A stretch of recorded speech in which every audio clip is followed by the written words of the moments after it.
So apparently there's an NFT restaurant opening up, and it's going to be in Manhattan, undisclosed, yet to be announced location, and it's a luxury seafood inspired dining club.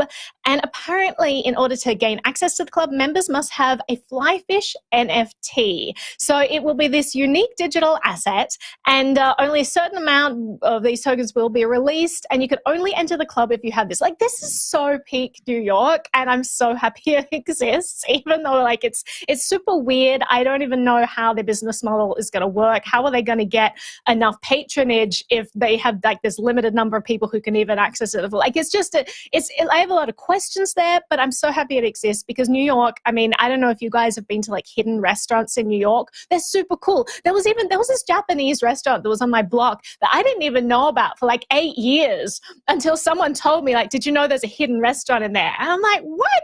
And so you find these places, like there are these places where you'll knock on a phone booth and you have to give the right password. You enter, and it just makes New York so fun and interesting and such an adventure to go out dining in. So I think this is cool. You can bet that I'm going to try and get there. But if the equivalent of if like the NFT goes for $30,000, I may not actually make it there. We'll see what happens there. But I think it's cool. But I'll throw to you.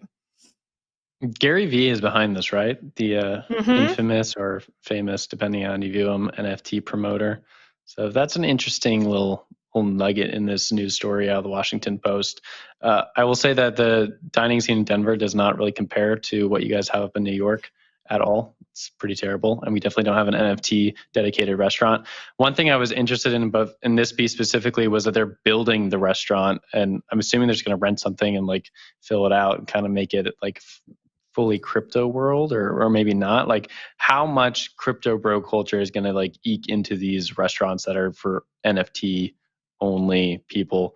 Because we've seen like the Bored Ape Yacht Club has had like a lot of meetings. A lot of other NFT groups have had like their community meetings, but I haven't gotten the feel that it's a lot of crypto bro culture. It's more like this off-brand NFT culture that a lot of crypto people actually don't like. So I'm curious to see what that kind of happened, or like how this restaurant is created going forward. I didn't see a lot of details about it in the article itself, though.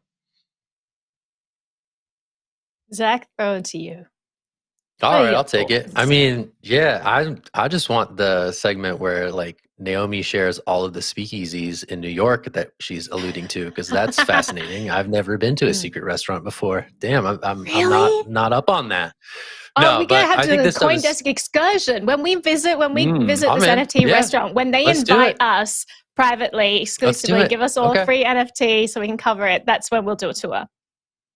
Yeah, we could like rent it or something, pay for it. We could do an East Denver secret speakeasy tour. Will like get at me on that. But no, the thing I did want to mention is that, I think we're seeing more of these experiments happen, right, with Links DAO, which is this DAO that wants to buy a golf course. The initial sort of foray from Links DAO is these membership NFTs, right? That you own this NFT, you have access to the future golf course that is purchased by this group of online internet friends. So it's interesting to see this stuff kind of materialize in the wake of some exciting, splashy sort of DAO announcements, whether it was Constitution DAO, Links DAO, or others. These sort of like NFTs as you provably own membership to this club, and it's a really cool and exclusive thing. It's going to be cool to see these things take off, and maybe at a lesser price point, because this one, real mooch. Lot of moolah involved on this one, and you got to get there. So I don't know. Interesting to see what's going to work here. Definitely a lot of speculators who are saying, "Hey, I'm going to buy this thing early. I'm going to flip it. I know that I'm going to be able to make a quick buck on this one at the very least." So a lot of interesting elements at play. But I see Will had his hand up. Yeah, just quick comment, and I'll hand it back to Naomi. My thought with like the NFT market in general, and kind of looking at like the Bitcoin market, if we are kind of moving into a bear market, fingers crossed we're not. But if we are, I feel like this could be one lasting implication NFT scene. I saw some Google trend numbers the other day about NFTs versus crypto, and it's crazy to see how much NFTs kind of broke mainstream, while a lot of the other crypto stuff did not break mainstream. That includes things like DeFi, stable coins, Bitcoin itself. Those things, like, they did well, but in terms of like how NFTs did, NFTs really went mainstream. We see rappers add them to their collections all the time. We see them making their own NFTs, NBA players. And I feel like these community themes are something that's going to be like a lasting implication for NFTs going forward. I guess that leads to like a lot of different thoughts, like how is that going to make crypto more approachable in the future? And hopefully it kind of helps out the whole scene. I don't know if the Bored Ape group has really helped out crypto a whole lot with all the seed phrases they've lost, but I'll digress on that. Naomi, I'm going to throw it back to you.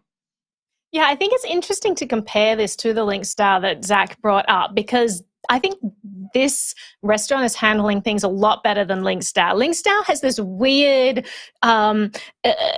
in between the digital world and physical world situation where they're talking about like partial ownership of this thing, and the actual location of the golf course is going to be decided by the community, and all of these strange things that could essentially be targeted by the SEC if they decide that this is indeed a security, which if you are breaking up, ownership of a real world good and people are getting dividends and all that looks a lot like a security there. What they're doing here is they're not, even going into the ownership area. They're saying, no, you just have membership. This is a club. We own it. We make all the decisions, but you get to access it, which I think is the way to go. And I think that would have been better for Links DAO to explore that model, exclusive access to this golf course rather than partial ownership of this golf course. And I agree, like this is a really interesting use case for NFTs. I think that we've seen a lot of dumb use cases for NFTs so far, and we're suddenly starting to explore how tokenized ownership of something that's easily transferable, how that can be applied in the real world, which is really cool to start seeing play out. But Zach, I'll throw it to you.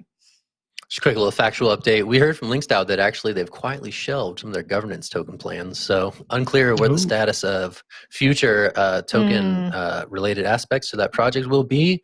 But for now, there are the NFTs. Those are there.